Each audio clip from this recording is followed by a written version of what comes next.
Namaskar. Isaac Newton once said, "To me, there has been never a higher source of earthly honor or distinction than that connected with advances in sciences." As we look at our journey as a country in the 73 years that we have come since 1947, science and technology has played a very important role in the development and progress that our country has made over the last 7 and more decades. Today we have with us Dr. Kinkini Dasgupta, who is Scientist F, Vigyan Prasar, Department of Science and Technology. She is in charge and she's taking care of the India Science and Technology Portal and the Gender and Technology Communication program as part of the organization. We're very happy to have you with us, Dr. Dasgupta. Thank you, Mrityunjay. Thank you, Dr. Mrityunjay. So today we'll be discussing primarily about the perspectives, the programs, and the prospects as we go along in the realm of science and technology. We will be focusing on various key ideas and areas which have been highlighted in the Vision 2020 documents and other programs over the last couple of decades. Especially what comes to mind is Dr. APJ Abdul Kalam's idea when he spoke about Vision 2020, and we will be focusing on that as well.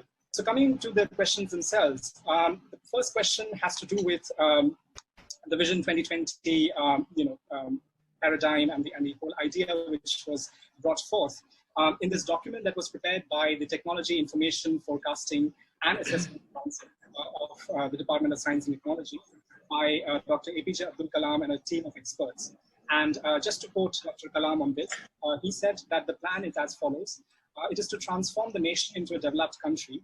5 areas in combination have been identified based on India's core competence, natural resources, and talented manpower for integrated action to double the growth rate of GDP and realize the vision of developed India. So as we come along from the time when he did mention this and this idea was first brought to the fore, how far along the way do you think we have come, and what is the role, what has been the role of science and technology in getting here? Thank you, Mrityunjay. A lot has been done since the release of Technology Vision 2020. In the last 2 decades, emphasis has been provided to technology-driven interventions. An innovation ecosystem has been created to drive the ideas and nurture to into innovative technologies, right from grassroots innovations to agricultural and industrial innovations. These interventions have brought up relief to common man by utilizing modern technologies in rural livelihood and has made an attempt to enhance the quality of life by reducing the drudgery and many other things. But the novel niche has been created at that time, that popularly known as agro-food processing industry, which is a very common thing today. So when we started with this Technology Vision document of 2020, when it was framed, so this was in the mind that, so the emphasis or the thrust was given more towards the agro-food processing industries and the industries which are at the rural base. And this industry, along with the several other parallel ideas, converting into practice, have revolutionized the rural quality of life, helped reducing the gap of rural-urban divide, and created a niche for the new society. And a new term was coined at that time, and which is still being used, is called RURBAN, rural-urban. Similarly, technology-driven solutions and products have been implemented in several other sectors like energy, healthcare, services, communication, which have contributed to increase in ease of life, ease of living, and ease of doing business. This phenomena has a substantial impact on attribution towards inching towards becoming a developed country. So whole focus of Technology Vision 2020 was to becoming a developed country, India towards a developed country. So, and during this time also the participation of women and gender parity in the workforce was also a key driver for India's growth. Because since I'm handling the gender program, so I can understand it better that, several programs and initiatives have been implemented during this time to bring in the gender parity, especially in the science and technology. And starting from education in STEM to early career, mid-career, and break-in career programs, they have been not only ideated during this Technology Vision 2020 phase, but also implemented, which are now showing their colors and measuring impacts, which are quite visible. And as you've mentioned about the Atmanirbhar Bharat and things like that, that although GDP depends on several factors related to economy, implementation of S&T-based grassroots innovation and technology-driven solutions and products, a number of initiatives has been now started to make India the Atmanirbhar Bharat and double the farmers' income. Now, I would like to highlight here that the Vision 2020 was envisaged in the backdrop of liberal reforms since the early 1990s, when the country was emerging from the economic bankruptcy. And it, however, provided directions for national initiatives in science and technology to make India a developed country by 2020, and through affirmative action in 16 sectors across the spectrum. And there are 16 sectors that have been identified. Now, from there, maybe the entire Vision 2020 has not been realized. So, and as an extension of that, TIFAC, the institution which has actually the organization which has which is a think tank organization of Department of Science and Technology, which has framed the Vision 2020 as an extension. They have brought up now Vision 2035. So basically, they are betting on the emerging technologies to overcome major challenges it faces in ensuring inclusive growth and improving the quality of life in the country. So in this Vision 2035 is more inclusive. It is talking about, it is going to address the solutions through emerging technologies like nanotechnology, biotechnology, robotics, artificial intelligence, cognitive sciences, to provide solution to the challenges of the limited resources. So, over to Mrityunjay. I think that's a very comprehensive overview of the directions that Vision 2020 had, and thereafter where Vision 2035 has taken us from there on in terms of the ideation, in terms of the formulation of the, the problems and the possible solutions. Science can obviously resolve certain very pertinent community issues, in rural India, in semi-urban India. And having been a youth scientist myself, I have looked at this when I was part of the NCSTC network, as you may recall. There are some very interesting ways in which the community itself, for instance, yields ways of addressing sociological or economy-based problems, even ecological problems for that matter. So in terms of incentivizing that kind of activity, in terms of incentivizing self-reliance almost of sorts, when it comes to addressing problems of development and deployment of science and technology in areas of food security, in nutrition, health, environment, and even energy security for that matter. What is it that the government sees, as part of, let's say, the Vision 2035 document, and otherwise more generally, in terms of how to kind of address that and incentivize that entire dimension? See, what I would like to address here is that, like, I will not be able to exactly talk about the 2035 document, the different components of it, but given the potential of technology in building a better nation, the solutions can offer are limitless. With the advent of digital era, India is keen on seeking solutions to real world problems. Now the digital transformation is already underway. The cloud system, the cloud networking that we are aware of, and the IoT, the Internet of Things solutions, have already been adopted by the government, and it has also been implemented by many organizations. Sorry, since technology plays a pivotal role in facilitating change, so it must be used to channelize the government's efforts in the right direction. And you talked about different sectors. So the two major sectors where technology will certainly make the headway are the healthcare and education. So the IoT-enabled tools and devices make for easy remote access to both. Suppose we talk about healthcare, it makes an easy remote access to both the patient as well as the healthcare provider. And we are seeing that telemedicine is being actually used in India, and it is making a lot of difference in the rural healthcare systems. And even if you see the entire healthcare infrastructure at the rural level, where there are a lot of women health extension workers are involved. So they have been given, they're actually, the technology has become an enabler that is actually acting as an enabling tool to help them. And this is of key importance for critical health conditions. All these, the cardiac care, diabetes, cancer, to name a few.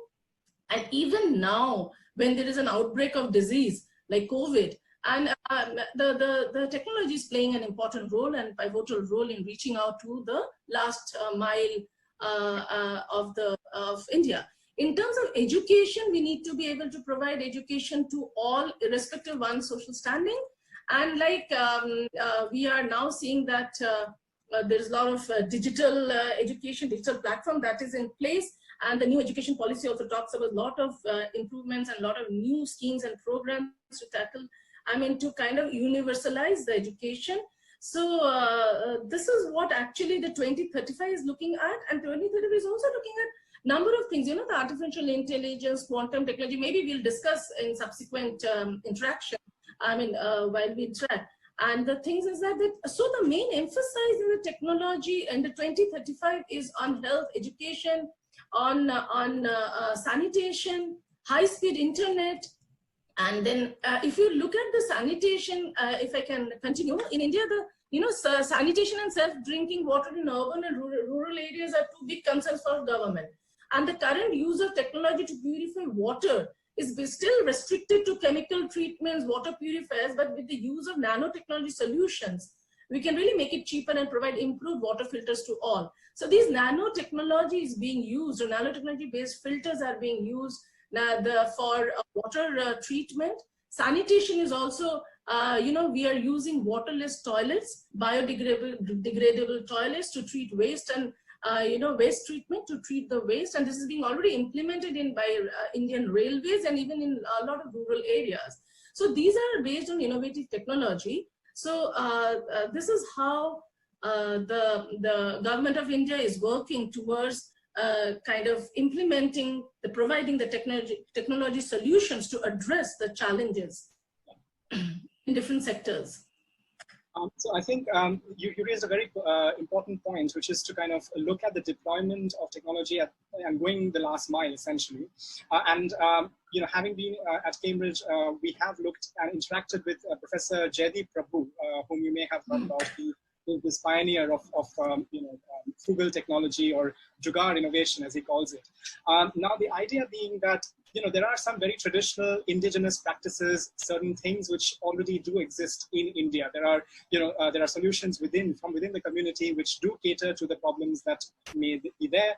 It's just that we need to get in a little more of technological intervention to take it to the next level, to maybe, let's say, have it as a marketable solution, or even to introduce certain other elements so that it becomes optimized. It is much more suited to the times and the scenario and setting that they live in, the people who have those problems which need to be addressed. So my question to you would be around the idea that frugal innovation, especially in a country like India, where widespread deployment of technology to the last mile and the final to the doorstep of every villager, every person out there, when that is logistically or otherwise not always possible all the way through, is there a plan by the government, for instance, to incentivize the indigenization or the indigenous products or the solutions that come from within the community at times, to have value addition to that, let's say, and to kind of put that forward for people to have and address the problems they may face? Is there anything of that kind which has been looked at by the government recently?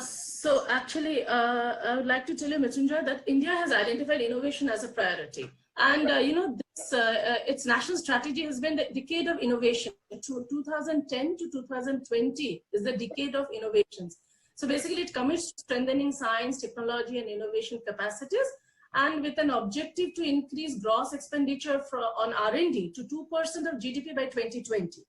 And the commitment to innovation is reflected in Making India initiative of government, which aims to strengthen the manufacturing. And similarly, we have Startup India, Skill India. These are the national missions which are actually talking about the innovation or the ideas that is coming from the community, from the grassroots level, and how to value add that, how to handhold those innovations or the ideas and take them to a kind of a product which can be used, or the services which can be used and beneficial for the community, for the people at large.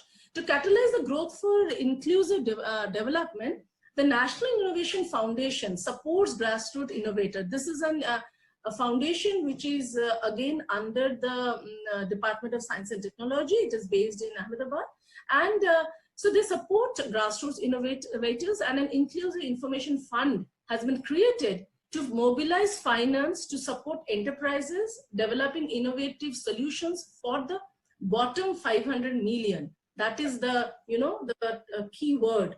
And science has to be relevant to the society and to the people. And finally, it has to be influencing the people. So government has started many programs and schemes to foster innovation in India. And some of the programs which I would like to highlight is, there's an important program which is called MANAK. Basically, Million Minds Augmenting National Aspirations and Knowledge. This is the MANAK is the acronym, which is being executed by Department of Science and Technology and National Innovation Foundation, NIF. And it aims to motivate students in the age group of 10 to 15 and studying in class 6 to 10, that is the age group. And objective of this scheme is to target 1 million original ideas and innovations rooted in science and societal applications to foster a culture of creativity, innovative thinking. And this is basically encouraged right at the school level, right at that age group 10 to 15, which is a very formative years. And under this scheme, schools can nominate. I mean, this is done through schools at the district level and at the local level by 5 best original ideas and innovation students through they invite these proposals, and through that they invite these ideas.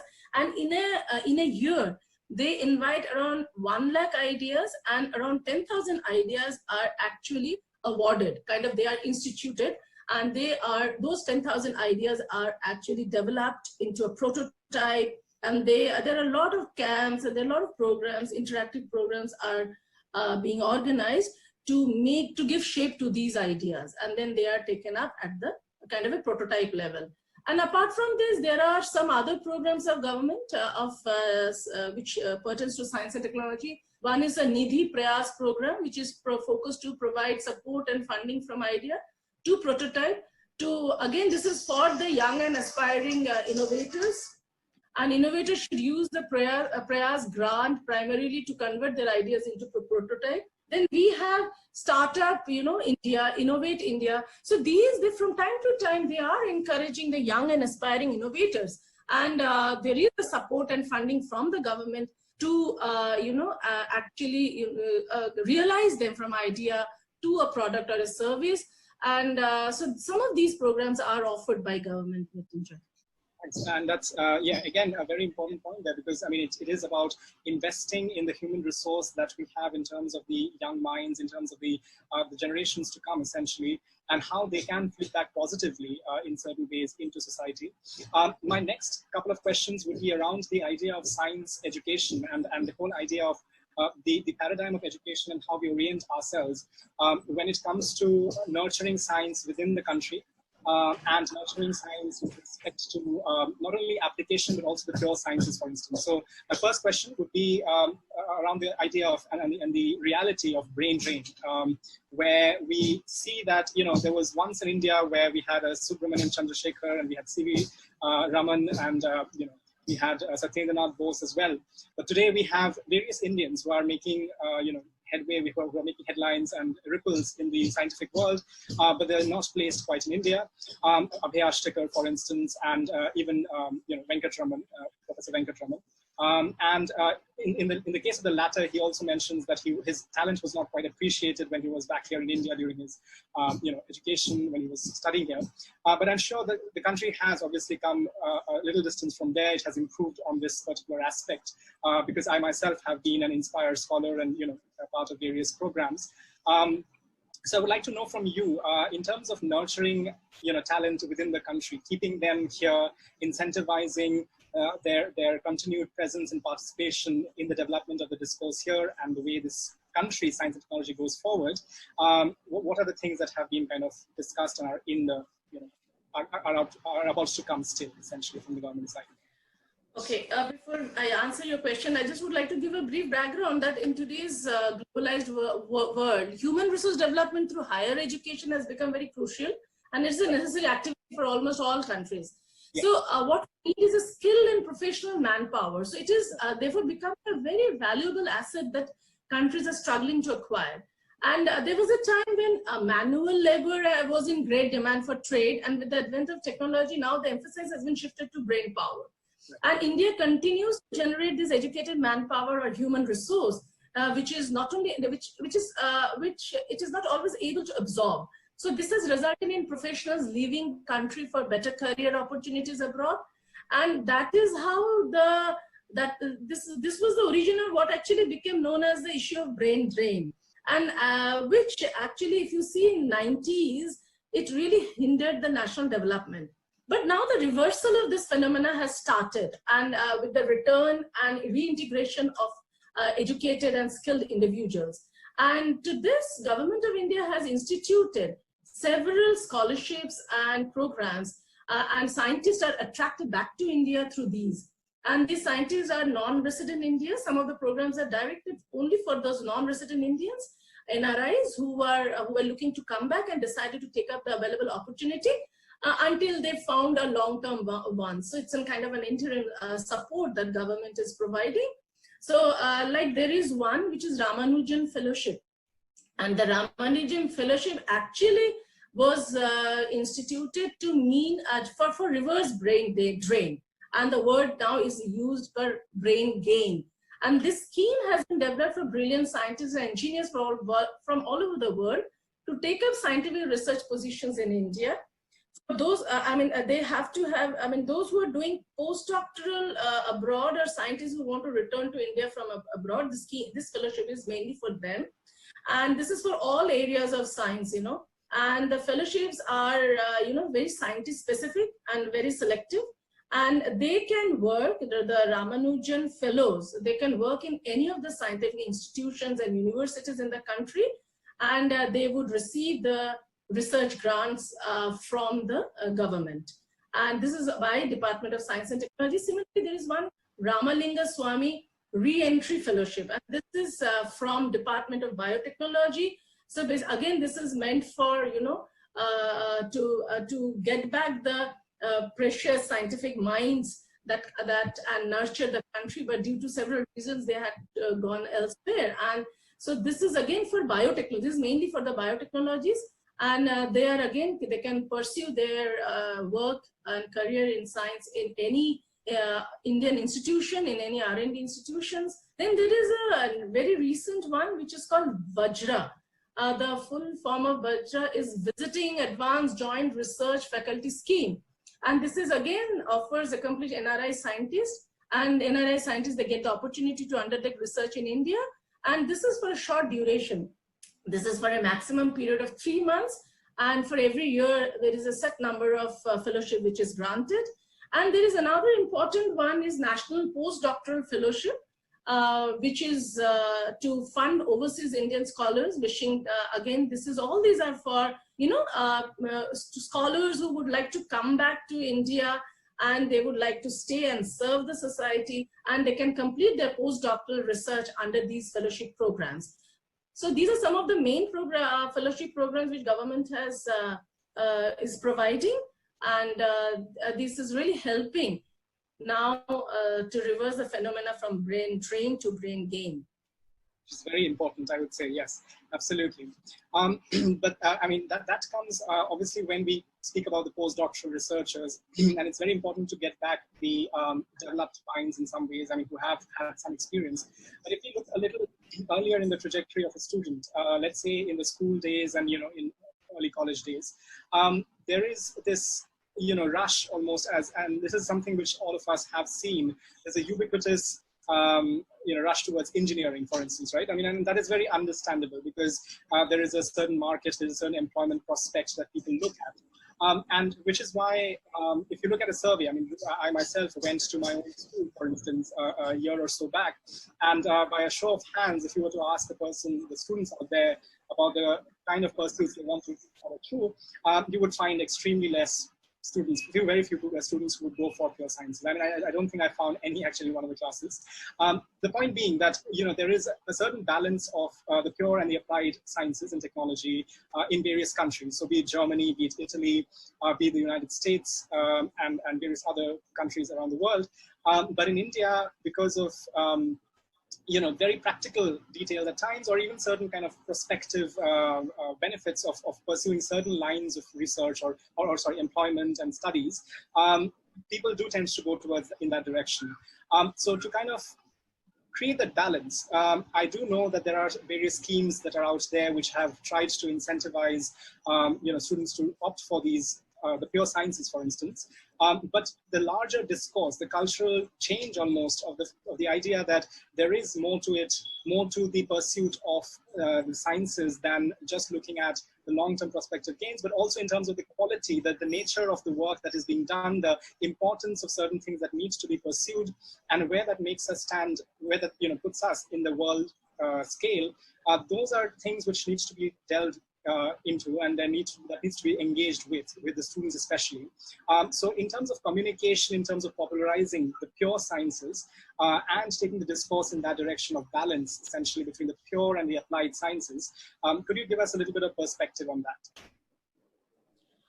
that? To address your question that why there is, if I've understood it correctly, that children or students are more interested, they're pursuing engineering as a career. So actually after the government of India's policy, to open up the economy and adopting the policy in 1990s, I'm talking about in those early 1990s, the policy of liberalization, privatization and globalization, that time we were talking about this.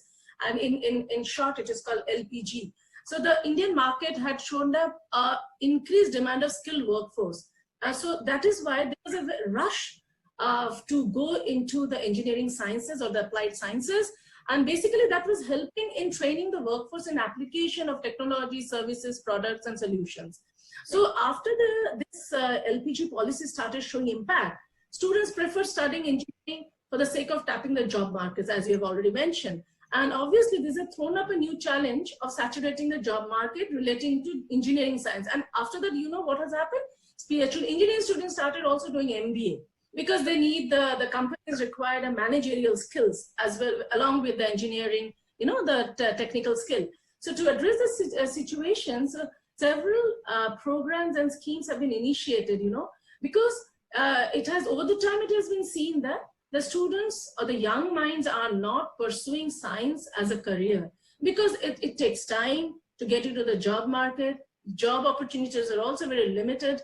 And you need to have real minds, you need to have that patience to do research or continue in the science and to take it up as a science as a career. So address that situation, several programs and schemes have been initiated, and there are a lot of grants that have been provided, as I've already mentioned some of them, which is at the postdoc level or PG level, but even at the entry level. There are a lot of programs to nurture the skilled minds and enable them in upgrading themselves. So, now the government's focus is convert this job, to make them job creators rather than job seekers. So that is one focus which government is looking at, and a lot of efforts are going on in that direction. And so additionally, there have been several initiatives to sensitize the young minds, and you are one of the National Children's Science scientists, you're the young scientist. So you know that right from the children at the school level, the NCSC, the National Children's Science Congress, it prompts the children, to ponder about some significant societal problems, think over its cause, and subsequently try and solve the same using the scientific process. So basically, the children are taught the method of science. So this involves close and keen observation, raising pertinent questions, building models, and things like that. So this is also one very, effective way to nurture the young minds, to sensitize them, and to make them, to create that scientific temper right from the beginning, right at the, at the infant stage, or the pre-elementary education, or the primary and secondary level of school. And then there is another one, as you move on, there is an Inspire program. This is an innovative program sponsored managed again by Department of Science and Technology. This is again for attraction of talent to science. So the basic objective is to catch them young. So it is to communicate to the youth of the country the excitements of creative pursuit to science, attract the talent to science, to study science at an early age, and the whole aim is to build a critical human resource pool for strengthening and expanding the science and technology system, and also expand the R&D base, the research and development base. So this is another program, the INSPIRE program, which starts from school level and it continues till the undergrad level.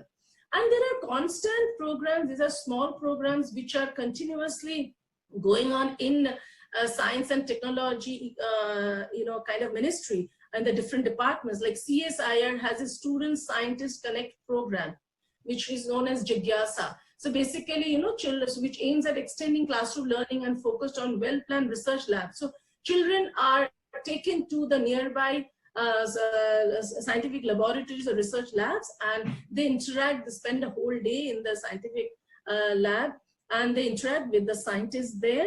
So this is again another thing to create interest in science and sustain them. The main issue is that how to sustain them in science and as a career, to pursue them, to enable them to pursue as a career.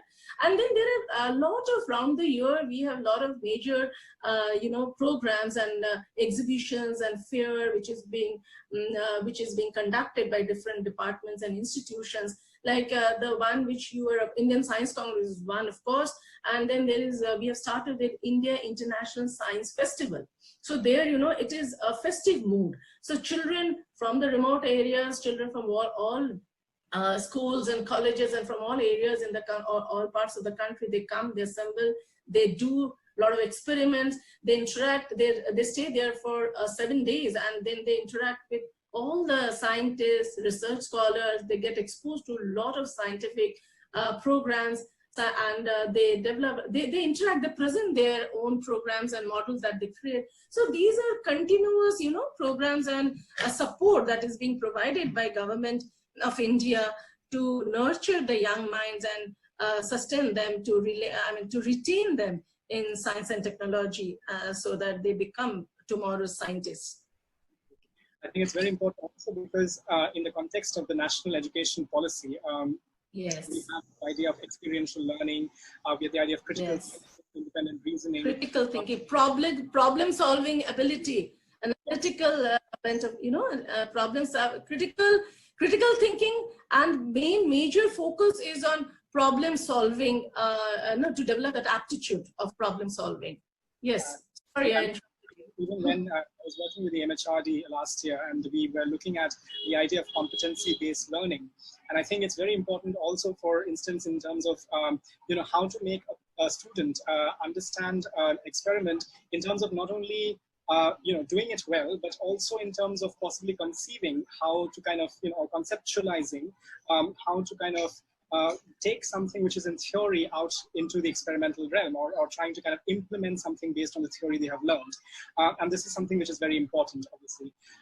One more area which interests me and is very important when it comes to science is how, there's a saying that how well the way in which you know science, or how well you know science, is measured or is marked by how well you can communicate it, right? There is a certain kind of outreach, or there's a certain kind of way in which you can engage audiences or people out there who may not even be all well-versed with all that, well-versed with your subject, essentially.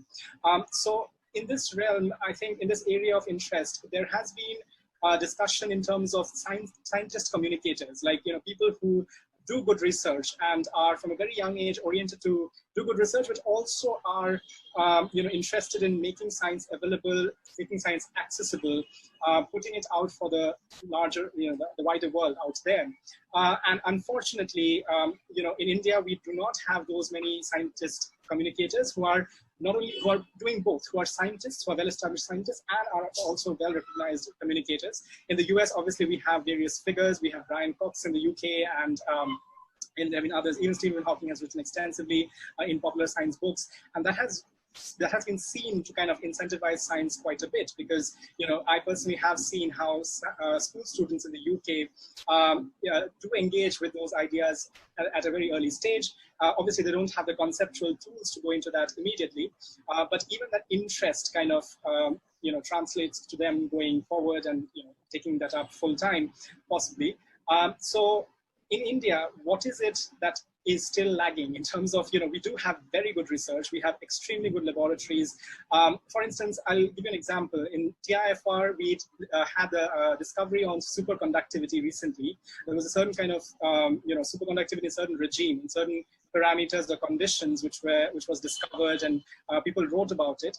But very few people in India, if you ask the students, if you ask, even the postdoctoral researchers, some of them, about this discovery which happened very much in our country, there isn't that much of, awareness on that front. I mean, whereas if this were to happen in, let's say, a place like Cambridge or Oxford or, in the United States, they would have reached out, they would have, spoken about it in the media, they would have, gone out and distributed the information. And I think Vigyan Prasar has a pivotal role to play now going forward to kind of facilitate that, the scientist communicators, the science communication essentially. So I would like to know from you your perspective on how to incentivize, encourage, develop, build this kind of profile and harness these resources. Actually, communicating science is as crucial as practicing science. And I think that we all have to really understand. And it primarily deals with an issue that is important not only for the scientific community, but for the world as a whole, as an individual as well, So some basic understanding of science is needed, whether for decision making at a national or local level, or making a wide range of personal decisions. So for the past 2 decades, science communication activities have gained momentum in India, and Vigyan Prasar is actually taking a lead role in that. And efforts have been made from both governmental, non-governmental platforms to enhance the public understanding of science. But the idea is to help science and scientific culture penetrate India's socio-culturally diverse society and to transform it into a nation of scientifically thinking and scientifically aware people. The motto of Vigyan Prasar is act scientifically and think scientifically. But the issue which you mentioned in US or there, where you have found that there are a lot of scientist communicators, and in India we do not have, because science communication has been actually, this is my personal view, it has never been mainstream. It's never been seen, it is always seen as an alternate career. And science communicator plays an important role in bridging.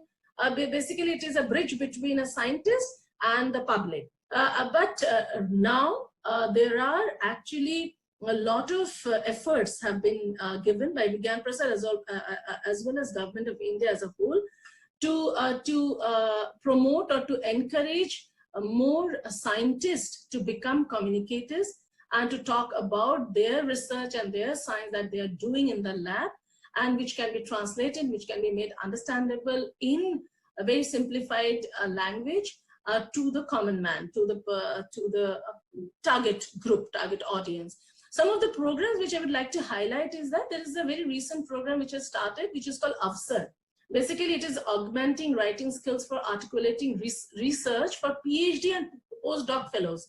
So what happens is that this is an initiative which is now gaining popularity, it's becoming popular, which aims to disseminate Indian research stories among the masses. And this has been taken care, this is a program of Department of Science and Technology, which is being managed by Vigyan Prasar, which is implemented by Vigyan Prasar. So basically it aims to disseminate the Indian research stories among the masses in an easy to understand, interesting format to a common man. So each research scholar or a postdoc fellow has to write kind of a story about his or her research, and which will be, kind of, we have a competition, and which will be, there'll be entries, and the best 5 or 10 stories will be rewarded. And then we publish them on digital platform or in a book format or kind of a publication, and which are, which we make them available to schools and other people who are interested in knowing about these research that is being done in labs by the young researchers. And also in that, while doing that program, we are also providing training and awareness program and training programs about the writing skills, how to develop the writing skills. That is also important for science students. So we are providing writing skills, how to write, how to document, how to communicate. So this is one program which has been now it's 2 years old, and so this is now becoming kind of being implemented in through colleges and universities. And we have a whole lot of interaction program of student scientists, which I've already mentioned. And so these are some of the programs which are going on. And then there are several platforms. You mentioned about TIFR. There are several platforms which are now available, which are digital. And there are a lot of webinars and discussions going on regularly between the scientists, with the students, a group of students who interact regularly, and which are being organized by Vigyan Prasad. So Vigyan Prasad is doing a lot of programs. There is another program called Vidyarthi Vigyan Manthan. So this is another program where lot of experts, lot of scientists are interacting on a day-to-day basis, helping them to do experiments, and they are communicating their research and their scientific endeavors with the students and motivating them. So, so there are a lot of scientist communicators now, which are coming out and communicating directly with the community, with the people, but still we need to go a long way. That's an encouraging kind of development. That's a positive development, I would say. You also are in charge of the gender and technology communication in Vigyan Prasad. And my next question has to do with women scientists. I mean, we have had very good and extremely well-known women scientists from India, be it Dr. Gagandeep Kaur or Padma Shri, Dr. Rohini Godbole, Vidita Vaidyaji, and various others as well. And still there remains a certain kind of, there's still some way to go in terms of the inclusion and in terms of facilitating the inclusion of women and girl children into the scientific fold, in terms of pursuing that as a research career, for instance, or even pursuing higher education in various parts of India, be it rural or semi-urban India.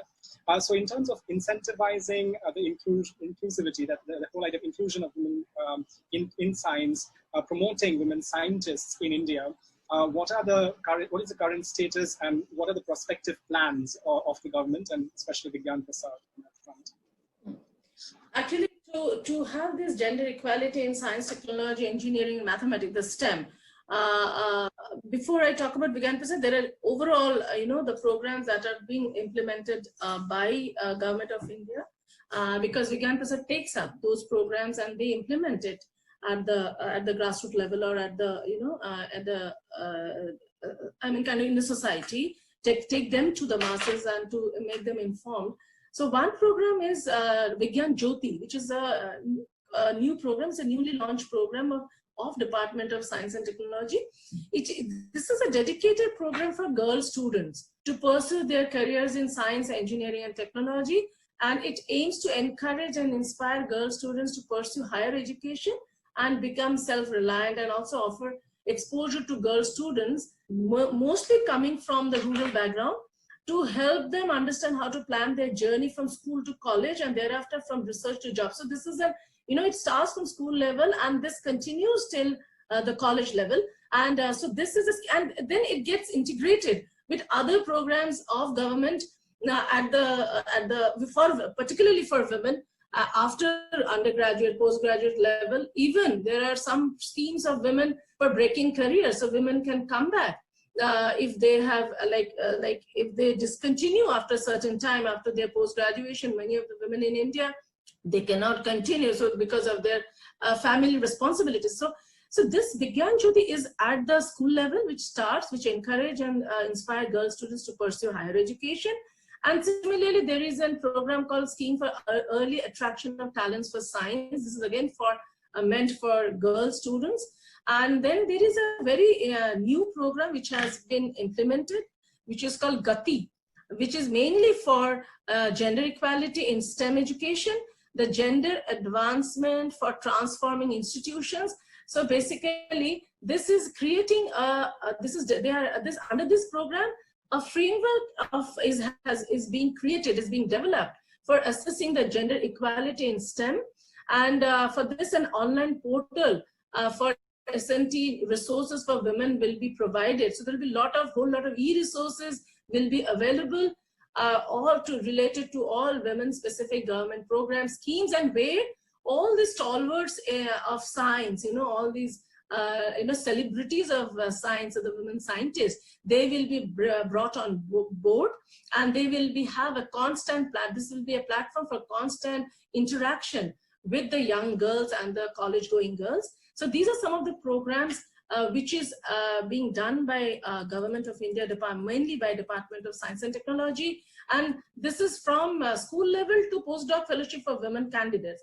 And some of the program which is very important is that, which I was mentioning, that this is Break-in Career program, which is very, very important for women professionals, to bring back the women professional to the path of scientific career. And these are women scientist schemes. They are called Kiran scheme. And these are, women scientists or technologists who would like to pursue research in basic or applied sciences. This scheme helps them to come back to the normal, system, and they can do their research, and they can be associated with the nearby institutions or university, and they can continue with their studies. And similarly, there is another scheme which train women in the field of intellectual property rights. And they're managing, this is a one-year program which develop a pool of women scientists, to gear to creating, protecting, and managing intellectual property in India. So these are hands-on training on different aspects of IPRs, right from patent search, know-how, how to draft, how to file, how to trademark, copyright issues. Everything is being taught. The training is given to under this scheme, which is called Women Scientist Scheme C. And there are various knowledge partners are working, and this program is implemented in association with various knowledge partners who are processing, these are called knowledge processing organizations, the companies. And, women have become very self-reliant after doing this. They are working in companies. So these are some of the programs. Similarly, for biotechnology, career advancement programs are there. So these career advancement programs of Government of India in different science and technology schemes and in different science and technology branches, these have helped women and reduce the gender parity, and to bring the parity, to reduce the gender disparity. And we will see many more Rohini Godboles and Dr. Aditi Sen and Gagan Kang in future. I'm sure we will. Programs, and direction we're going in. In terms of, so looking at the COVID situation has obviously created pressures on the education sector, on businesses, and this has led to a greater kind of adoption of technological interventions and elements which can facilitate what is facing pressure, essentially in terms of personnel, in terms of how to do business, or various kinds of things that have been done in all these sectors. So there has been an increasing investment in technology, in digital technologies, and adoption of digital technologies. So in that direction, what are the plans and prospects in terms of niche areas like quantum technology and AI, for instance, which the government is focusing on, and how does the government see this, this movement towards, let's say, indigenization of the production, the research and development of technology as well, to kind of go in that direction? What are the plans? What are the prospects? See, Government of India is pushing investments in establishing an AI ecosystem, artificial intelligence ecosystem, through national missions. So the government has launched two major national missions. One is the Digital India. This is mainly for research in robotics, artificial intelligence, and Internet of Things, among others. And the National Program of Artificial Intelligence, which is set up by NITI Aayog, the research initiatives under this national mission will focus to encourage big data, cybersecurity, robotics. These are some of the initiatives that will help promote the Industry 4.0. And some of the programs of the mission that are in place, and their government is working, and especially I would like to highlight here Department of Science and Technology. They has initiated a new directed research program on quantum information science and technology. So this promises to transform the future computation and communication systems, which will have a huge impact ultimately on the nation as a society as a whole. And the national mission under this, the National Mission on Interdisciplinary Cyber Physical System, which fosters and promotes R&D in this emerging field of research. And it is a mechanism And this scheme focuses, I think, on 6 thematic areas, and basically on interdisciplinary cyber physical system research, data science, Internet of Things research, cyber security, then Indian heritage in digital space. That's also very important. So there is one thing. So these are thematic areas.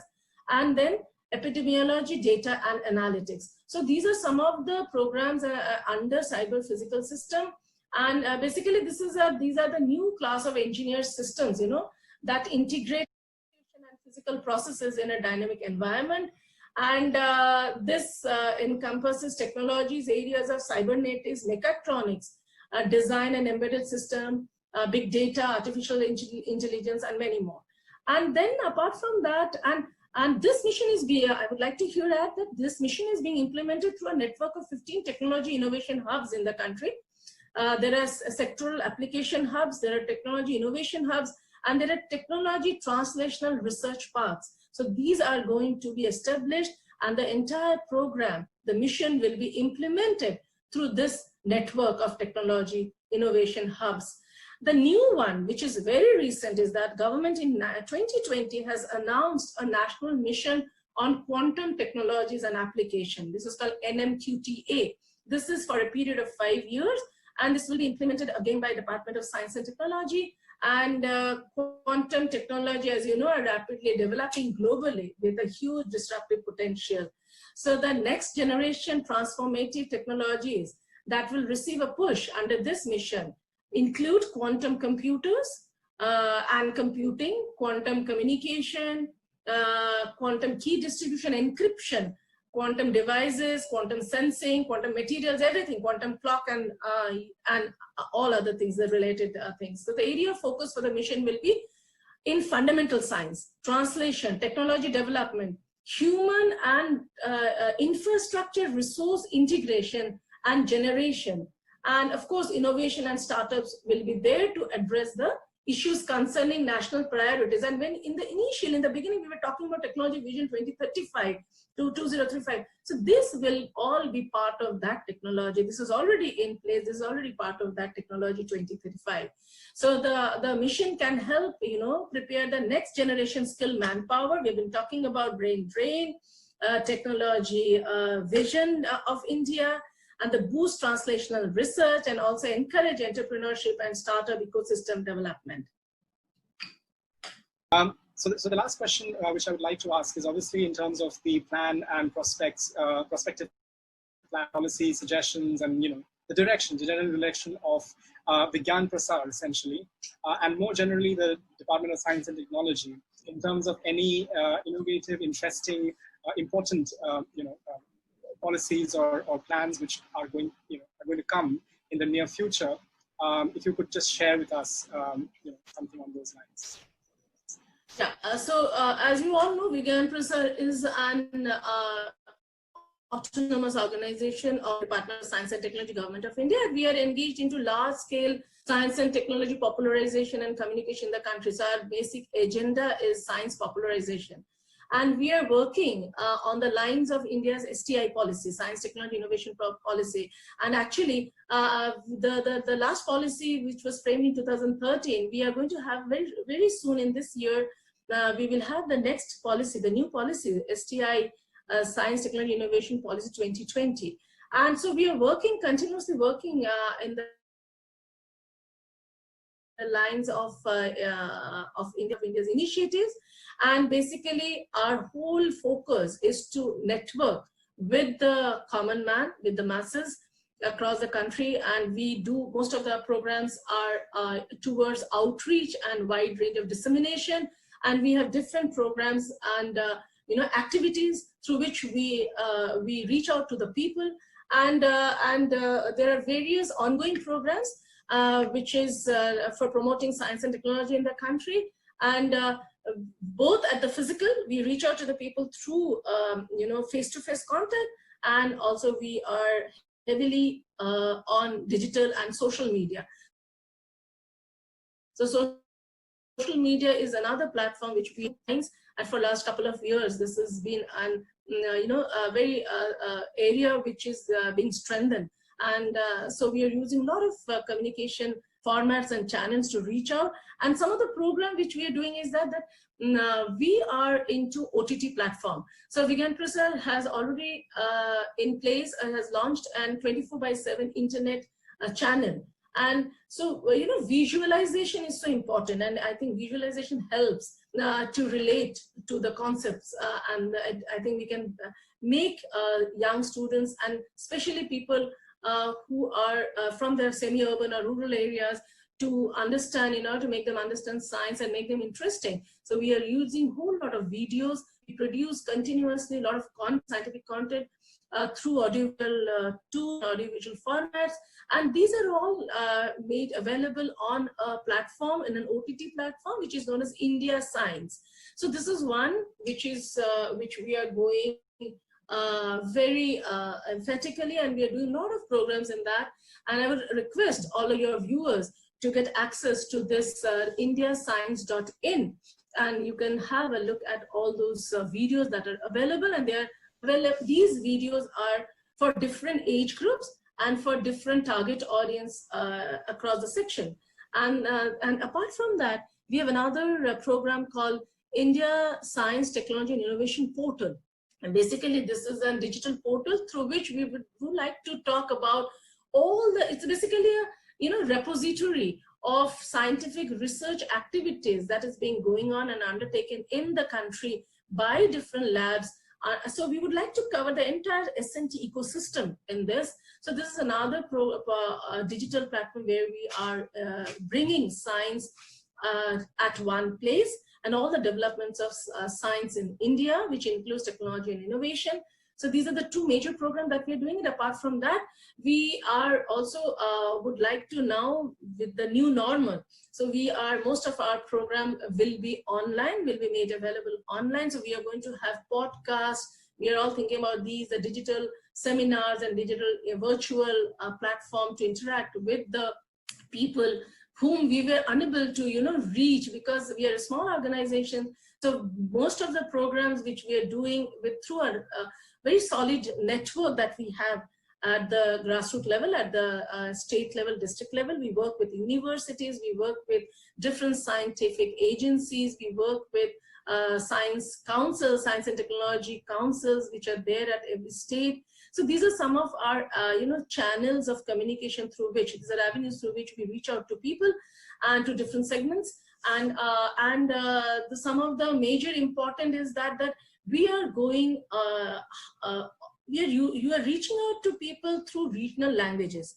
So we called it a Bhasha. So science communications is called a Bhasha program. So what we are doing is that we are trying to, translate or we are trying to adapt the original science content into Indian languages. So this is one of our major programs that we have just started.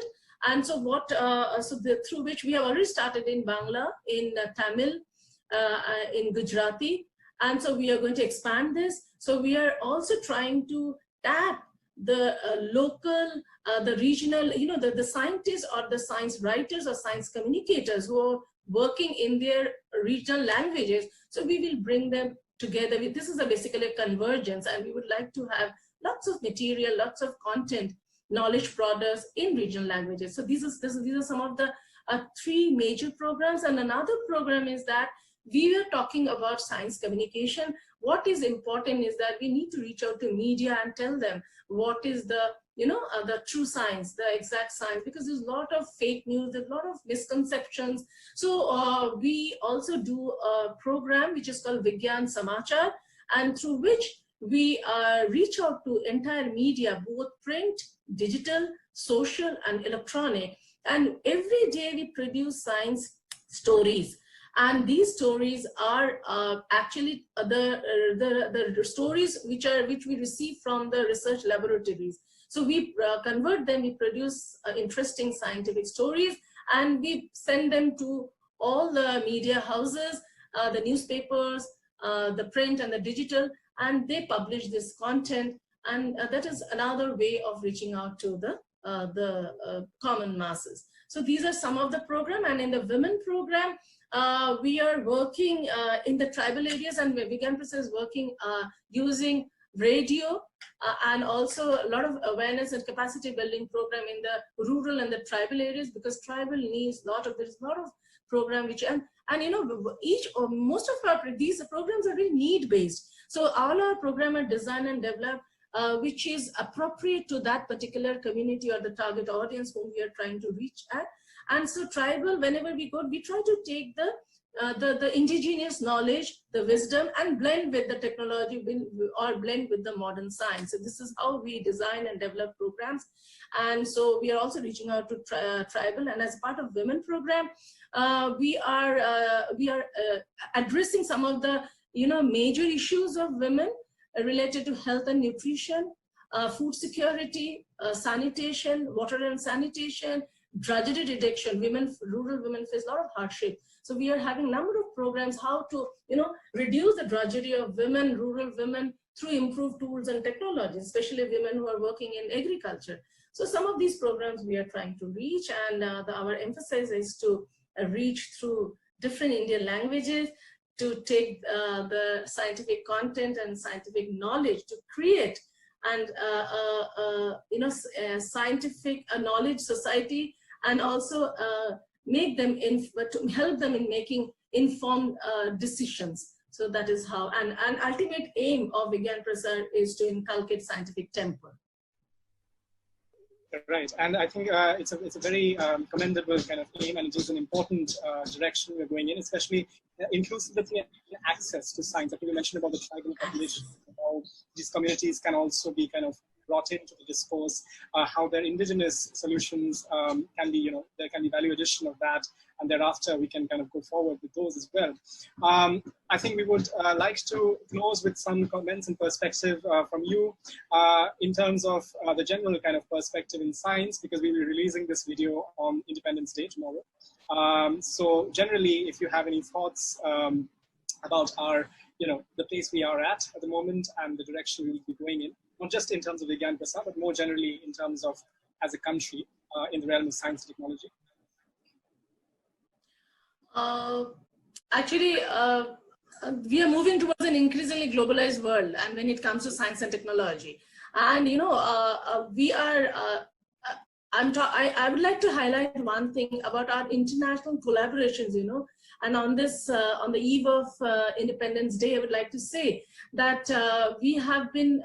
There are a lot of international relations of the country are very cooperative, integrated in nature, and scientific research is not an exception from this. So India is actually, integrating and cooperate. I mean, has a lot of it has engaged into a lot of international collaborations with collaborative research for science and knowledge-driven society, and we are joining hands and pursuing complementary targeted research. And I would like to highlight that the country has been, we are there.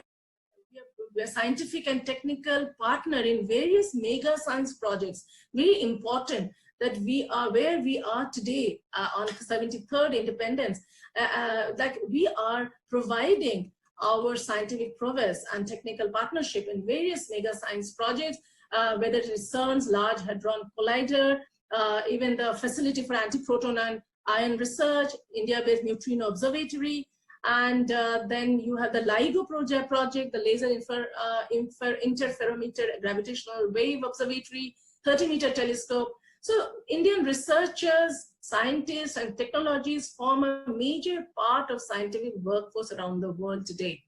And there are a lot of initiatives at the governmental level for these cooperation, and which includes, negotiating, implementing science, technology, innovation, and there are a lot of agreements and cooperation that is being going on to provide kind of a, bilateral and to achieve the STI, the science, technology, innovation goal. And that is the idea. I mean, in terms of balancing the idea of internationalism with indigenization, with nurturing talent within, and yet engaging with the wider scientific world. I think we are making progress on that front. We today have covered a lot of interesting points, including that of brain drain, being converted into brain gain, essentially. And the more general directions in terms of improving access and inclusivity when it comes to the realm of science and technology by policies and programs for the government of India. and also the role, the very important role, I must say, that Vigyan Prasar has been playing in terms of popularizing science, in terms of making it more accessible to the general masses. Thank you, Dr. Dasgupta, for joining us for today's session. I hope you enjoyed the interaction, and we look forward to continued interactions with you. And we will be having other interviews and interactions with scientists, with science communicators, policymakers as well, as part of this channel. And the idea is, as it remains, the exploration of truth, and as the channel itself is Satyamveshi, which is the Sanskrit term for the explorer of truth. So thank you again for joining us, and it was a pleasurable experience to interview you. Thank you, Dr. Mrityunjay. Thank you, Ria. And thank you for giving me this opportunity. And I look forward to many more such interactions. Thank you, and happy Independence Day. Happy Independence Day. Thank you. Thank you. Bye. Jai Hind. Bye.